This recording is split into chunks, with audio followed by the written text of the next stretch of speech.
কল্পনা এবং বাস্তবতা নিয়ে একটু খোশ গল্প করতে চাই, একটু আলাপ করতে চাই। একবার ভাবুন তো যে বাংলাদেশের সেন্ট মার্টিনে একটা মার্কিন সামরিক ঘাঁটি আছে এবং সেই সামরিক ঘাঁটিটা ব্যবহার হচ্ছে পশ্চিম এশিয়ায় বা মধ্যপ্রাচ্যে ইরানে হামলার জন্য সেই ঘাঁটিটা ব্যবহার হচ্ছে। সেই ঘাঁটি থেকে প্রস্তুতি নিয়ে সামরিক সরঞ্জাম নিয়ে তেহরানের উদ্দেশ্যে রওনা হচ্ছে। তাহলে এতক্ষণে আপনার বাংলাদেশের কি অবস্থা হতো একবার একটু চিন্তা করুন, একটু চোখ বন্ধ করুন, বন্ধ করে যে ভাবুন যে আজকে ঢাকার অবস্থা কি হতো। সেই মার্কিন সামরিক ঘাঁটি সেন্ট মার্টিনে হোক বা যেখানেই হোক সেখানে, কিংবা ঢাকার মার্কিন দূতাবাস ইরানের বা তেহরানের লক্ষ্যবস্তুতে পরিণত হতো।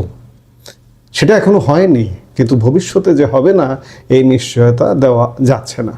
2026 সাল বিশ্ব রাজনীতির সমীকরণ দ্রুত বদলে যাচ্ছে।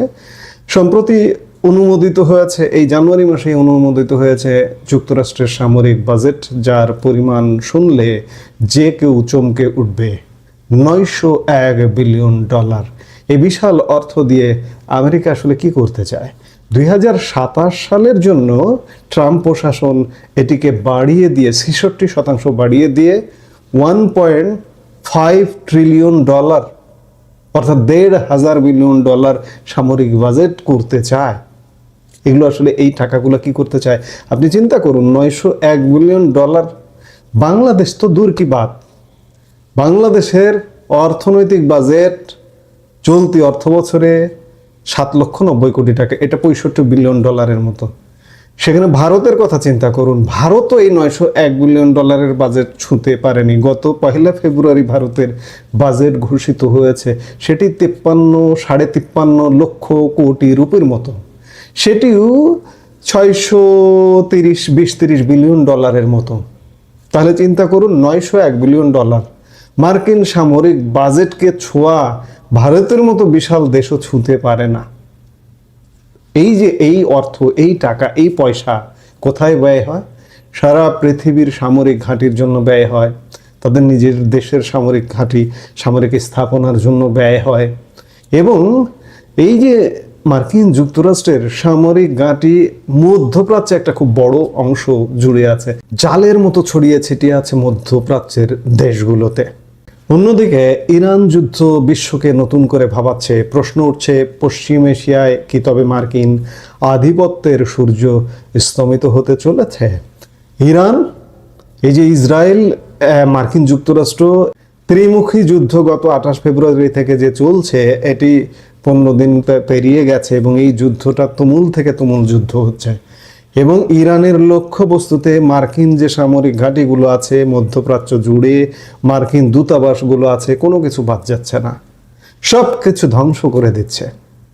এই জন্যই প্রশ্ন আসছে যে মধ্যপ্রাচ্যে কি মার্কিন আধিপত্যের সূর্য অস্তমিত হতে চলেছে? যদি তারা সেখান থেকে পিছু হটে, তবে তাদের পরবর্তী গন্তব্য কি বাংলাদেশ সহ দক্ষিণ এশিয়া? ভারত, চীন আর রাশিয়াই বা এই খেলায় কার পাশে দাঁড়াবে? আমরা মার্কিন যুক্তরাষ্ট্রের সামরিক বাজেটটা নিয়ে আরেকবার একটু কথা বলতে চাই। সেটা হচ্ছে যে 2026 সালের জন্য অনুমোদিত মার্কিন সামরিক বাজেট 901 বিলিয়ন ডলার। একটি দেশের সামরিক বাজেট যখন ট্রিলিয়ন ডলারের কাছাকাছি পৌঁছায়, তখন বুঝতে হবে তারা কেবল রক্ষণাত্মক নয়, বরং বড় কোনো বৈশ্বিক সংঘাতের প্রস্তুতি নিচ্ছে। এবং আমি খানিক আগে বললাম যে 27 সালের বাজেট তারা 66% বাড়াতে চায়, 1.5 ট্রিলিয়ন ডলার সামরিক বাজেট করতে চায়। কেন? এই প্রশ্নগুলো আসে। পৃথিবী কি আরও বড় বড় যুদ্ধের মুখোমুখি হবে? আমরা কি এই অঞ্চলের মানুষ, দক্ষিণ এশিয়ার মানুষ কি বাদ পড়ব? ভারত, বাংলাদেশ, আমরা জানি না ভবিষ্যতে আসলে কি হতে যাচ্ছে। এই বাজেটের বড় একটি অংশ ব্যয় করা হচ্ছে উন্নত প্রযুক্তি, হাইপারসনিক মিসাইল এবং ড্রোন প্রযুক্তিতে। কিন্তু কেন? কারণ আমেরিকা বুঝতে পারছে তাদের পুরনো কৌশল আর কাজ করছে না। বিশেষ করে মধ্যপ্রাচ্যে তাদের যে একচ্ছত্র আধিপত্য ছিল, তাতে ফাটল ধরেছে। মধ্যপ্রাচ্যে জালের মতো ছড়িয়ে আছে মার্কিন সামরিক ঘাঁটি। আমি আগেই বললাম কোথায় নেই তারা। কাতার, বাহরাইন, সৌদি আরব, সংযুক্ত আরব আমিরাত, কুয়েত থেকে শুরু করে জর্ডান, ইরাক, প্রায় সব দেশেই আছে মার্কিন উপস্থিতি। এই ঘাঁটিগুলো দশকের পর দশক ধরে জ্বালানি তেলের সরবরাহ নিয়ন্ত্রণ এবং ইসরায়েলের নিরাপত্তা নিশ্চিত করে এসেছে। কিন্তু গত কয়েক বছরে পরিস্থিতি বদলে গেছে। স্থানীয় প্রতিরোধ গোষ্ঠীগুলোর হামলা এবং কূটনৈতিক চাপে আমেরিকা এখন মধ্যপ্রাচ্যে কোণঠাসা। প্রায় সব দেশে অবস্থিত মধ্যপ্রাচ্যের এই সামরিক ঘাঁটিগুলোর একসময় দম্ভ থাকলেও আজ বিশ্ব পরিস্থিতি টালমাটাল হবার কারণে এই ঘাঁটিগুলো আমেরিকার জন্য গলার কাটা হয়ে দাঁড়িয়েছে। এই যে তাদের এই ঘাঁটিগুলোতে বিপুল অস্ত্র শস্ত্র, বিমান, এমনকি যুদ্ধ জাহাজ, বন্দরে যুদ্ধ জাহাজ, এগুলো সরিয়ে কি মার্কিন মূল ভূখণ্ডে নিয়ে যাবে? মধ্যপ্রাচ্যে যদি কোণঠাসা হয়ে ওঠে তাহলে এই এত এত সরঞ্জামগুলোর গন্তব্য কোথায় হবে? সেটি কিন্তু আমি বললাম যে কল্পনা এবং বাস্তবতা মিলিয়ে একটু আপনাদের সঙ্গে খোঁজ গল্প বা আলাপ করতে চাই, যে আমি আসলে খুঁজে পাই না যে এগুলো কোথায় যাবে, এগুলোর গন্তব্য কোথায় হবে যদি মধ্যপ্রাচ্যে তারা টিকতে নাই পারে। এই পরিস্থিতিটার আগুনে আসলে ঘি ঢেলেছে ইরান সংকট। কিন্তু ইরান যুদ্ধ নতুন করে ভাবাচ্ছে, বেশ তুমুল গতিতে ইরান যুদ্ধ চলমান। ইরান কেবল একটি রাষ্ট্র নয়, এটি একটি আঞ্চলিক পরাশক্তি যাদের সামরিক সক্ষমতা এবং ড্রোন প্রযুক্তি আজ খোদ আমেরিকাকেও ভাবিয়ে তুলছে। পারস্য উপসাগরে মার্কিন রণতরীগুলো এখন আর নিরাপদ নয়। হরমুজ প্রণালীতে ইরানের নিয়ন্ত্রণ এবং তাদের প্রক্সি গ্রুপগুলোর তৎপরতা মার্কিন সামরিক পরিকল্পনাকে তছনছ করে দিয়েছে। পশ্চিম এশিয়ায় মার্কিন ঘাঁটিগুলো এখন আর আগের মতো সুরক্ষিত নয়। আর এখানেই উঠছে সবচেয়ে বড় প্রশ্নটি। সেই প্রশ্নটি বলছে যে মার্কিন সামরিক ঘাঁটিগুলো পশ্চিম এশিয়ায় টিকতে না পেরে কি বাংলাদেশ সহ দক্ষিণ এশিয়ায় গন্তব্য করবে? ভূ রাজনীতিবিদরা বলছেন আমেরিকা এখন তাদের পিভট টু এশিয়া নীতির দিকে ঝুঁকছে। চীনকে ঠেকাতে এবং বঙ্গোপসাগরের নিয়ন্ত্রণ নিতে দক্ষিণ এশিয়া তাদের কাছে এখন তুরুপের তাস। এখন দক্ষিণ এশিয়াকে যদি মার্কিন যুক্তরাষ্ট্র টার্গেট করেই থাকে তাহলে সেগুলো কোথায় হতে পারে? বিশেষজ্ঞদের মতে আমেরিকার নজর থাকতে পারে বাংলাদেশের সেন্ট মার্টিন দ্বীপ, যেটি আমরা অনেক দিন ধরেই শুনি যে বাংলাদেশে সামরিক ঘাঁটি হবে, সেন্ট মার্টিন দ্বীপে হবে।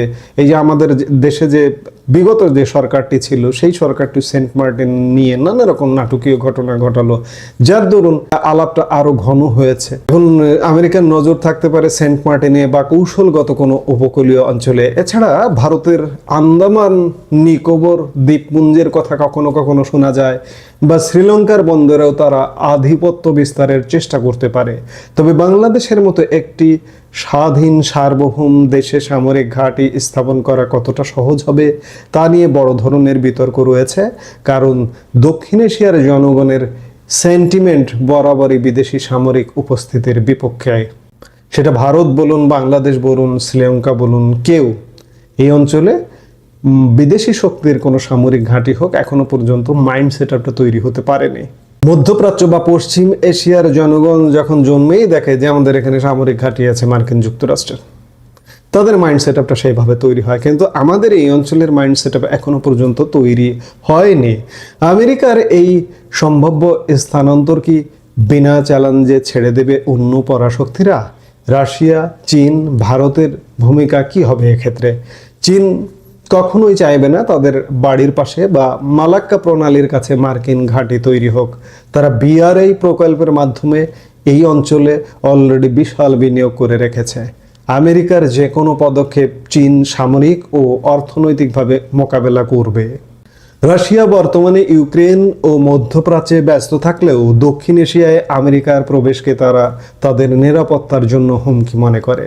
তারা চীন ও ইরানের সাথে মিলে একটি ত্রিপক্ষীয় অক্ষ তৈরি করতে পারে। ভারতের ভূমিকা এখানে সবচেয়ে জটিল। একদিকে তারা আমেরিকার কৌশলগত অংশীদার, অন্যদিকে তারা নিজেদের কৌশলগত স্বায়ত্তশাসন বজায় রাখতে চায়। ভারত চাইবে না তাদের ঘরের পাশে আমেরিকা ঘাঁটি গেড়ে বসুক বা তাদের দেশে আমেরিকা ঘাঁটি গেড়ে বসুক। আবার তারা চীনকেও ঠেকিয়ে রাখতে চায়। ফলে ভারতের অবস্থান হবে অনেকটা ব্যালেন্সিং অ্যাক্টের মতো। 2026 সালের এই 901 বিলিয়ন ডলারের বাজেট কেবল টাকার অঙ্ক নয়, এটি একটি পরবর্তী বিশ্ব ব্যবস্থার ইঙ্গিত।